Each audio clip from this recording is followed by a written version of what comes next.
आयटीआयचा विजय असो, कौशल्याचा विजय असो, कौशल्याचा विजय असो, कौशल्याचा विजय असो।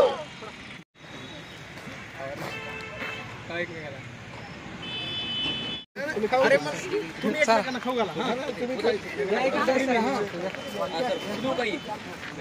आयटीआयचा विजय असो, कौशल्याचा विजय असो, आयटीआयचा विजय असो, कौशल्याचा विजय असो।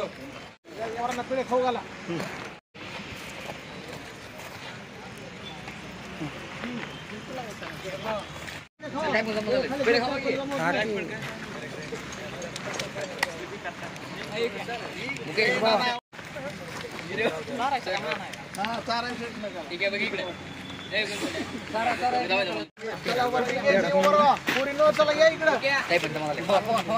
आयटीआयचा विजय असो, कौशल्याचा विजय असो, कौशल्याचा विजय असो, आयटीआयचा विजय असो, आयटीआयचा विजय असो, कौशल्याचा विजय असो, कौशल्याचा विजय असो, आयटीआयचा विजय असो। भारत माता की जय, भारत माता की जय, भारत माता की जय।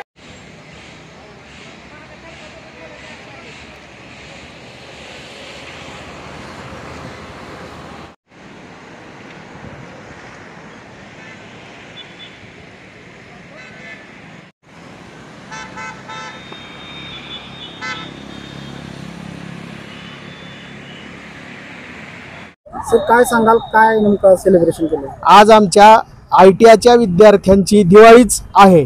आज आमच्या जीवनामध्ये सोन्याचा दिवस आज आलेला आहे। 1983 साली विद्यार्थ्यांना विद्यावेतन योजना मिळाली होती। 1983 सालापासून 2023 पर्यंत विद्यार्थ्यांना खुल्या गटासाठी 40 रुपये दरमहा आणि मागास प्रवर्गासाठी 60 रुपये दरमहा असं एकूण 480 रुपये खुल्या गटासाठी आणि मागास प्रवर्गासाठी 720 रुपये इतकं विद्यावेतन मिळत होतं। हे विद्यावेतन वाढवण्यासाठी आम्ही शासनाकडे अनेक वर्ष मागणी करत होतो। मात्र मागच्या वर्षी आपल्या राज्याचे मुख्यमंत्री असतील, उपमुख्यमंत्री असतील आणि मंत्री महोदय असतील यांनी या विषयामध्ये लक्ष घातलं आणि आम्हाला विद्यार्थ्यांना दरमहा 500 रुपये याप्रमाणे दरवर्षी आयटीआयच्या विद्यार्थ्यांना 6000 रुपये मिळणार आहेत। आणि ह्या औद्योगिक प्रशिक्षण संस्थेच्या विद्यार्थ्यांना हे 6000 रुपये देण्यासाठी अनेक वर्षाचा प्रश्न प्रलंबित होता। तारांकित प्रश्न विधानसभेमध्ये झाले आणि धाराशिव जिल्ह्यातले जे काही लोकप्रतिनिधी आहेत, इथले आमदार आहेत, माननीय राणा जगजितसिंग पाटील साहेब असतील किंवा खासदार आहेत ओमदादा निंबाळकर असतील, यांनी वेळोवेळी विद्यार्थ्यांचे प्रश्न विधानसभेमध्ये आणि संसदेमध्ये सुद्धा मांडले। अनेक प्रश्न मांडल्यानंतर अनेक वर्षाच्या लढ्यानंतर आम्हाला आज हे विद्यार्थ्यांना दरमहा 500 रुपये म्हणजेच वर्षाला 6000 रुपये मिळतात।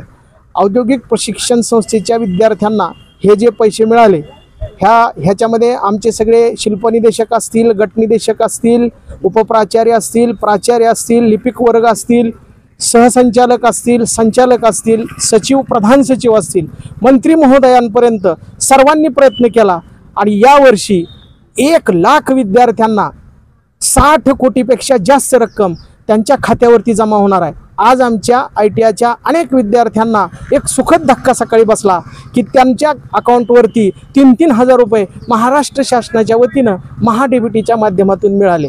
काही लोकांच्या पोस्टाच्या खात्यावर आले, काही लोकांच्या SBIच्या अकाउंटवरती आले।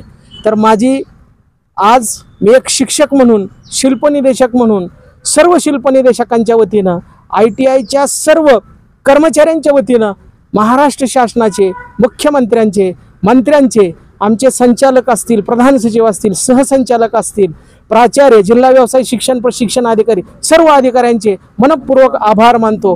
आणि आमच्या औद्योगिक प्रशिक्षण संस्थेच्या विद्यार्थ्यांचं यापुढेही अशाच पद्धतीनं सर्व लोक त्यांच्याकडे लक्ष देतील आणि त्यांच्या समस्या सोडवतील एवढीच आशा व्यक्त करतो। धन्यवाद। माझं नाव तो राजकन्या शशिकांत। जसं की आता आझरकर सरांनी सांगितलं की सहसा ग्रामीण भागातूनच विद्यार्थी आयटीआयला येतात, तसं मी पण ग्रामीण भागातूनच आलेले आहे आणि हा स्टायफंड आमच्यासाठी खूप महत्त्वाचा आहे, कारण माझे वडील शेतकरी आहेत, त्यामुळे पुढील शिक्षणासाठी या स्टायफंडचा आम्हाला उपयोग होऊ शकतो. आणि 1000 रुपये मिळाले. दरमहा हे जे आम्हाला दरमहा 500 रुपये मिळतात, त्याऐवजी जर दरमहा आम्हाला 1000 रुपये भेटले तर याचा आमच्या पुढील शिक्षणासाठी जास्त फायदा हो. तर ही आमची एवढी मदत करावी, बस एवढीच इच्छा आहे. नाव विकास मच्छिंद्र गडदे. मी धाराशिव ITI मध्ये शिकत आहे, कोपा या विभागामध्ये. दरमहा आम्हाला 500 रुपये महिना भेटत आहे. आता सध्या आम्हाला आज 3000 रुपये अकाउंटला पडले आज सकाळी. मग आम्हाला टोटल सगळे मिळून 6000 रुपये वर्षाचे भेटणार आहेत ITI मध्ये. काय सेलिब्रेशन केलं? आम्ही खूप सेलिब्रेशन केलं आज.